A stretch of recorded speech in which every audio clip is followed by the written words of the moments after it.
Hello everyone. Hello everyone. So today we will do revision for the topic that is version. So let's start with it. First of all comes the definition of version. So the definition of version says that it is the changing the transverse line to a longitudinal one or the placement of the presenting pole by the other. ठीक है. So what we are doing in version, we are changing the lie of the fetus. ठीक है. Suppose the fetus is in transverse lie, so we will bring the fetus in longitudinal lie. ठीक है. Or we can also replace the presenting pole. ठीक है. It depends, like if the podalic pole is at the brim, so we will bring the cephalic pole at the presenting part, right? Then if the aim is to make the head, the aim of the version is to make the head the presenting part, then it is called as cephalic version. So when we are bringing the cephalic pole towards the pelvic brim, then it will be called as cephalic version, and vice versa, right? And if the breech, and in the breech presentation, suppose the fetus is in breech presentation, then we will bring the presenting part, ठीक है, towards the pelvic brim. Which part of the fetus we will be bringing? We will bringing the cephalic pole to the pelvic brim. And otherwise breech presentation में क्या होता है, जो podalic pole होता है, that is at the brim. So we are rotating the fetus in order to get the cephalic pole at the pelvic brim, right? So I hope this definition is clear to all of you. Then next comes the types of version, right? So as we have already discussed in the class, we are having the three types of version. One is external cephalic version, another one is internal podalic version, and third one is bipolar podalic version.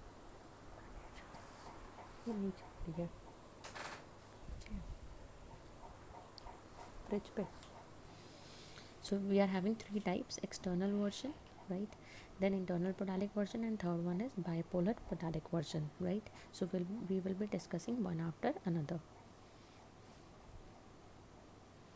First of all comes the external cephalic version. So the indications of external cephalic version are breech presentation, transverse और oblique lie. ठीक है, ये किसके indication है? External cephalic version की, right? So breech presentation है, transverse और oblique lie. Then comes the procedure for external cephalic version.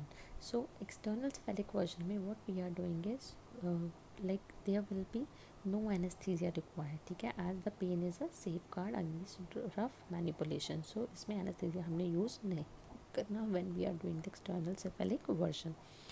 Then we will ask the patient to evacuate her bladder, and then ask the patient to lie in Trendelenburg position with exposed vulva to detect any vaginal bleeding. ठीक है. So leg जो है patient की वो separated होंगी to detect any kind of vaginal bleeding.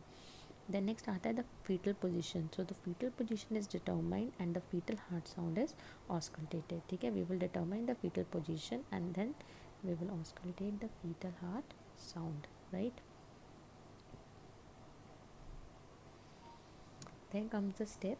So one hand is applied externally to the fetal head. एक हाथ आपने कहाँ लगाना है? एक्सटर्नली fetal head के ऊपर आपने प्लेस करना है, and other on it's buttocks. ठीक है. और जो दूसरा हाथ होगा वो एक्सटर्नली जो फीटस होगा उसके बटक्स के ऊपर प्लेस करना है. Then the two poles are approximated to flex the foetus. और दो पोल्स अब हमारे पास हो जाएंगे. एक फिर सेफेलिक पोल होगा जो हेड वाला होगा, और जो बटक्स वाला होगा दैट विल बी पोडालिक पोल.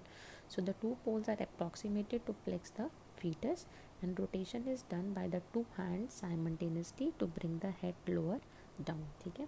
उसके बाद फिर हम क्या करेंगे? रोटेट करेंगे फीटस को when we are sure of the poles, right? Then after this the fetal heart sound is auscultated again, and if there is fetal distress lasting for more than 5 minutes, the fetus is returned back to its previous position as the cord might be coiled or entangled around the neck. तो procedure करने के बाद हमने क्या करना है? Fetal heart sound auscultate करनी है. और अगर प्रोसीजर करने के बाद भी 5 मिनट तक जो फीटस है उसको डिस्ट्रेस है, ठीक है, वो हमें कैसे पता चलेगा? हार्ट रेट से. ठीक है. तो हम क्या करेंगे? फीटस को दोबारा से उसी पोजीशन में ले आएंगे, क्योंकि हो सकता है हमारी मैनिपुलेशन करने की वजह से जो कॉर्ड है वो नेक के अराउंड इंटेंगल्ड हुई है, ठीक है, और या फिर कॉर्ड कॉइल हुई है. तो हम उसको दोबारा उसी पोजीशन में ले आएंगे फीटस को, अगर फीटस डिस्ट्रेस होता है. Then if neither vaginal bleeding not foetal distress result, ठीक है, अगर ऐसी कंडीशन आती है कि ना तो पेशेंट को वजाइनल ब्लीडिंग हुई है ना ही उसको फीटल डिस्ट्रेस बच्चे को हुआ है, then in that case an abdominal binder is apply to fix the new position and re examine twice weekly, ठीक है। उसके बाद हम क्या करेंगे फिर, अगर ऐसा कुछ नहीं हुआ, सब कुछ नॉर्मल है, तो हम एब्डोमिनल बाइंडर जो है वो प्लेस करेंगे जिससे कि फीटस जो है वो अपनी पोजीशन में रहेगा। और फिर हम हफ्ते में 2 बार पेशेंट को जो है वो री एग्ज़ामिन करेंगे, ठीक है। Then if the original presentation return again the procedure of version can be repeated, ठीक है। अगर जो ओरिजिनल प्रेजेंटेशन है वो दोबारा से जो फीटस है वो अंदर रोटेट हो गया है, ठीक है, वो दोबारा से अपनी वर्जन से पहले वाली पोजीशन में आ गया है, तो हम क्या करेंगे फिर वर्जन का प्रोसीजर जो है वो रिपीट करेंगे। But the condition should be there, like there should not be any kind of vaginal bleeding and there should not be any foetal distress. Then second type आपकी आती है that is internal podalic version, ठीक है। वो external था क्योंकि हमारे दोनों हाथ जो है वो एक्सटर्नली हम फीटस पे प्लेस कर रहे हैं, ठीक है। अब यह है इंटरनल पोडालिक वर्जन। सो इसके इंडिकेशंस क्या है, retained second twin in a transverse lie, कि जो सेकेंड ट्विन है वो ट्रांसवर्स लाई में है और रिटेन्ड है अभी अंदर, ठीक है। एंड सेकेंड है some cases of shoulder presentation, मतलब शोल्डर प्रेजेंटेशन के केसेस को भी हम कैसे हैंड मैनिपुलेट करेंगे इंटरनल पोडालिक वर्जन के साथ। देन प्री रिक्विजिट्स क्या होने चाहिए इंटरनल पोडालिक वर्जन के लिए। सो जनरल एनेस्थीसिया आपने देना है to guard against the pain and give uterine and pelvic relaxation, ठीक है। इंटरनल पोडालिक वर्जन जो है इसमें पेनफुल प्रोसीजर होगा ये ज़्यादा, तो हमने पेशेंट को जनरल एनेस्थीसिया जो है वो देना है। Then we will ask the patient to evacuate the bladder and complete aseptic condition जो है वो प्रोवाइड करनी है। देन इसके लिए प्री रिक्विजिट जो होना चाहिए दैट शुड बी देयर कि सर्विक्स जो है वो फुली डायलेट होना चाहिए, because we are introducing our hand inside the vaginal और sorry uterine cavity. Then uterus is not tonically contracted, जो यूट्रस है इसमें कॉन्ट्रैक्टेड नहीं होना चाहिए। Then no previous uterine scar should be there, so there should not be any history of previous uterine surgery. Then adequate liquor amnii, जो amniotic fluid होना चाहिए वो भी एडिक्वेट होना चाहिए, और जो बैग ऑफ मेम्ब्रेन है वो या तो इंटैक्ट होना चाहिए या फिर वो रिसेंटली रप्चर हुआ होना चाहिए, ठीक है। या तो अभी अभी रप्चर हुआ है या फिर इंटैक्ट है, यानी कि रप्चर नहीं हुआ है। Then no obstruction to vaginal delivery whether maternal as contracted pelvis और फीटल एज हाइड्रोसेफेलस, ठीक है। तो किसी भी तरह की कोई कॉन्ट्राइंडिकेशन नहीं होनी चाहिए वजाइनल डिलीवरी के लिए, यानी कि सीपीडी नहीं होना चाहिए, कंजेनाइटल मालफॉर्मेशन नहीं होनी चाहिए फीटस की, ठीक है, और कॉन्ट्रैक्टेड पेल्विस नहीं होना चाहिए, मतलब जो पैसेज है उसमें किसी भी तरह की ऑब्स्ट्रक्शन जो है वो नहीं प्रेजेंट होनी चाहिए, ठीक है। Then next comes the procedure. So procedure of internal podalic version. So what we are doing in this, we are giving the patient a lithotomy position, ठीक है। and if the mother is primary gravida, ठीक है, अगर mother जो है वो primary gravid है, first time pregnant हुई है, तो वी विल प्लेस एपिजियोटमी, ठीक है, हमें एपिजियोटमी जो है वो पेशेंट को देना है। Then the hand is introduced through the cervix into the uterus, जो हैंड होगा वो हमने सर्विक्स के अंदर जो है वो प्लेस करना है ताकि हम यूट्रस तक एक्सेस कर सकें। Then grasp the lower foot if the back is anterior and the upper foot if the back is posterior, ठीक है। हमने लोअर फुट को जो है वो पकड़ना है, ग्रास्प करना है अगर बैक जो है बच्चे की इंटीरियर है, लेकिन अगर बैक पोस्टीरियर है तो हम अपर फुट को फिर होल्ड करेंगे, ठीक है, ग्रास्प करेंगे। Then so that the back is kept anterior during the delivery, upper foot को क्यों करेंगे, ताकि डिलीवरी के टाइम पे बैक जो है वो इंटीरियर आ जाए, ठीक है। Then the other hand is pushing the head upwards while the foot is brought downwards, ठीक है। सो जो दूसरा हाथ होगा उससे हमने क्या करना है, हेड को ऊपर की तरफ को पुश करना है, और जो फुट होगा उसको हम नीचे की तरफ को डाउनवर्ड ट्रैक्शन देंगे। Then the other foot is brought down and breech extraction is done, ठीक है। इसमें हम क्या करेंगे, ब्रीच एक्सट्रैक्शन हमने करनी है। सो जो दूसरा फुट होगा उसको हमने एक्सट्रैक्ट करना है, ठीक है, जैसे हम ब्रीच एक्सट्रैक्शन करते हैं। Then the birth canal is explored after delivery for possible injuries, ठीक है। उसके बाद हमने बर्थ कैनाल को जो है वो इंस्पेक्ट करना है whether there is some kind of injuries, like perineal injuries हो सकती हैं, ठीक है, और कितने डिग्री की हुई है, फर्स्ट डिग्री है, सेकंड डिग्री है, थर्ड डिग्री है या फोर्थ डिग्री, उसको रूल आउट करना है। और इंस्पेक्ट करने के बाद जो एरिया ऑफ ब्लीडिंग होगा उसको हमने फिर सूचर करना है, right. Then next comes complications. Complications of internal podalic version. So maternal complications हो सकती है, shock mother develop कर सकती है, and even there can be premature separation of the placenta. जो placenta है वो prematurely separate हो सकता है. There can be ruptured uterus and there can be cervical lacerations, ठीक है, and even it can lead to PPH, that is postpartum hemorrhage, and due to postpartum hemorrhage the patient may develop puerperal sepsis, right? So this is about the internal podalic version.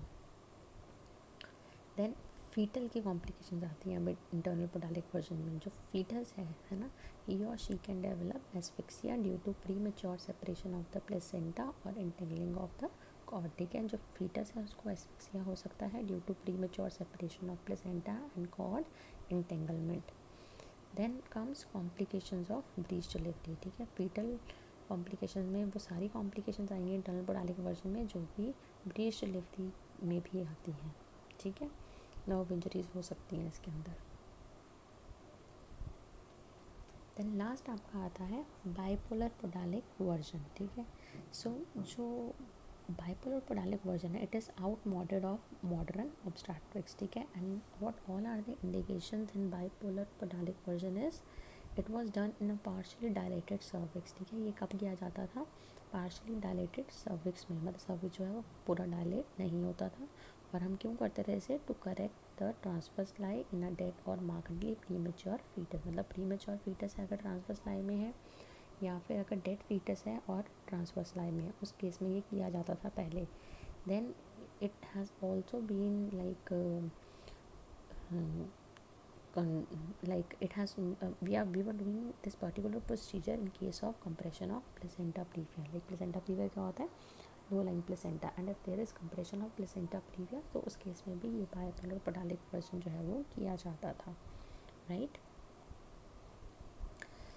सो इसका आता है procedure. Procedure में है under journal anaesthesia. सो ये हम journal anaesthesia में किया करते थे. And what we are doing in this, 2 fingers are pass through the partially dilated cervix. क्योंकि सर्विक्स जो फुली डायलेटेड नहीं होता था इसके अंदर, तो हम 2 fingers इंसर्ट करते थे सर्विक्स में. Then the foot is grasped as in internal podalic version. जैसे इंटरनल पोडालिक वर्जन में फुट को हम ग्रास्प करते थे. फुट को ग्रास्प करने के बाद it was pulled through the cervix while the other hand is assisting the version externally, ठीक है. सो नेक्स्ट आते हैं कॉम्प्लिकेशंस. सो कॉम्प्लिकेशंस में आपकी आती है as internal podalic version but higher in incidence due to partially dilated cervix. तो इसकी जो कॉम्प्लिकेशन है वो सेम है जो हमने अभी इंटरनल पोडालिक वर्जन में पढ़ा, जैसे कि शॉक है, PPH है, पुर्पेरल सेप्सिस है, ठीक है. तो इसके अंदर लेकिन वही सब चीज़ें होती हैं पर और ज़्यादा सीवियरिटी के साथ होती हैं. क्यों? Because we are doing this procedure while the cervix is partially dilated, right. And there is presence of the placenta lower down in case of placenta previa. So these all are the complications of bipolar podalic version, which is outmoded of modern obstetrics now. So thank you so much for your attention. I hope this revision session is clear to all of you, but still if you are having any doubt, please feel free to ask your queries. Thank you so much.